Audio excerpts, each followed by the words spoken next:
Welcome back to Couch Collectibles. Hope you guys are having an awesome day as always. Today we are looking at some 1980 coins, coin mistakes on these 1980 coins that you should know about that are worth some good money. So let's just hop right into it, but real quick, feel free to check out all the other videos here on the channel. And don't forget, if you guys are watching this video in November or December of 2020, make sure you guys go check out couchcollectibles.com where we are having a Black Friday sale. We are not restocking again until January. Stuff is selling out quick. So if you guys want to get a coin mat, feel free to hop over there. Link is always in the description below every single video. Let's just hop right into it. All right, starting off first. Now we're gonna look at pennies, nickels, dimes, quarters, half dollars, all that stuff. So this first coin here is a 1980 Roosevelt dime. Now it does have an obverse brockage here taking place on the front of the coin, the obverse of the coin, of course. And because of that mint error, this coin sold for over $225.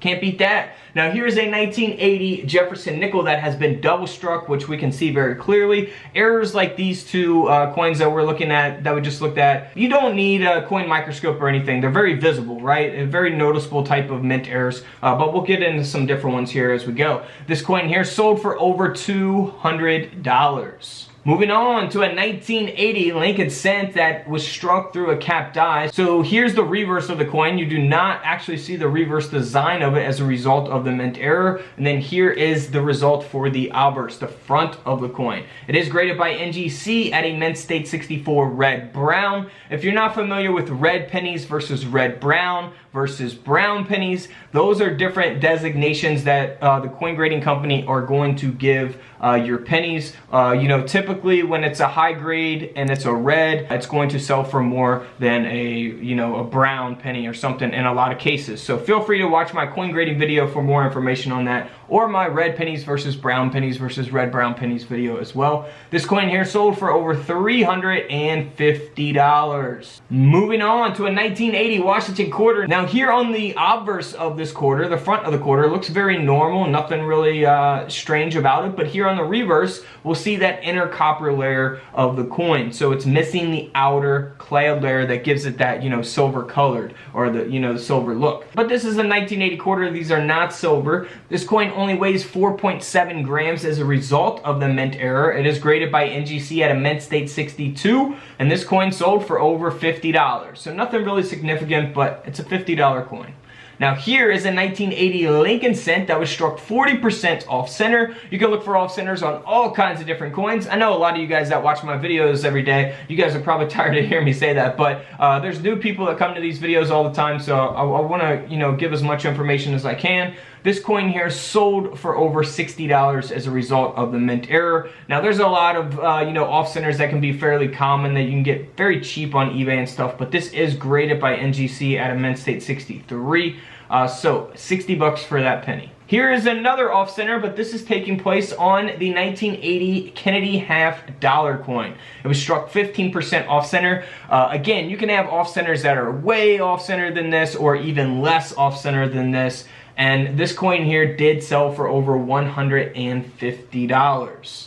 Next up is a 1980 Washington quarter with an off-center error taking place. 60% off-center here, and this coin here sold for over $175.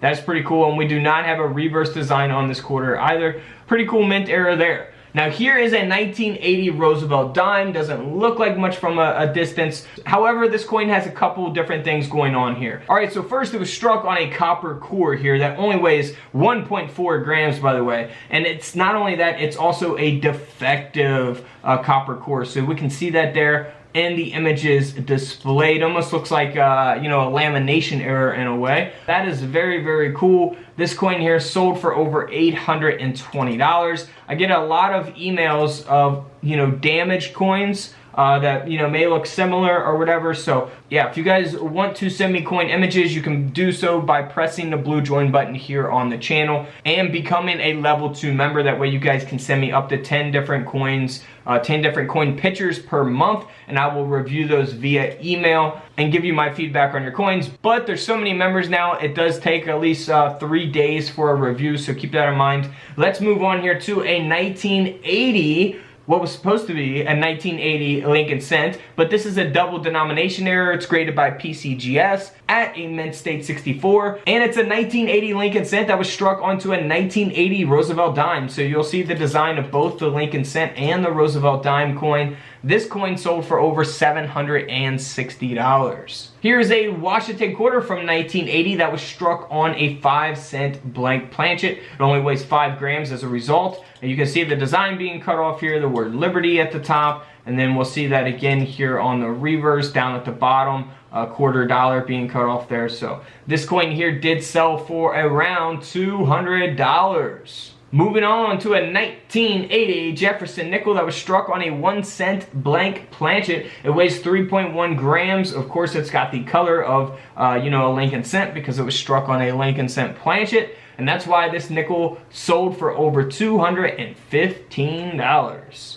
Moving on to one of my favorite coins of this video, the 1980 Kennedy half dollar that was overstruck on a 1979 Susan B. Anthony $1 coin. That's why it's a double denomination error taking place here. So we'll see the reverse design of the Susan B. Anthony dollar coin here, along with the obverse design of the Kennedy half dollar coin. That is very, very cool. 1980, wow. And then here on the other side of the coin, we'll see the obverse of the Susan B. Anthony design with the reverse of the Kennedy half dollar coin. So that is a super, super rare coin. And that's why this coin sold for over $22,000. $22,000, man, could you imagine coming across that and a half dollar roll? That would be insane. Now here is a 1980 Kennedy half dollar coin that was struck on a Susan B. Anthony $1 blank planchet.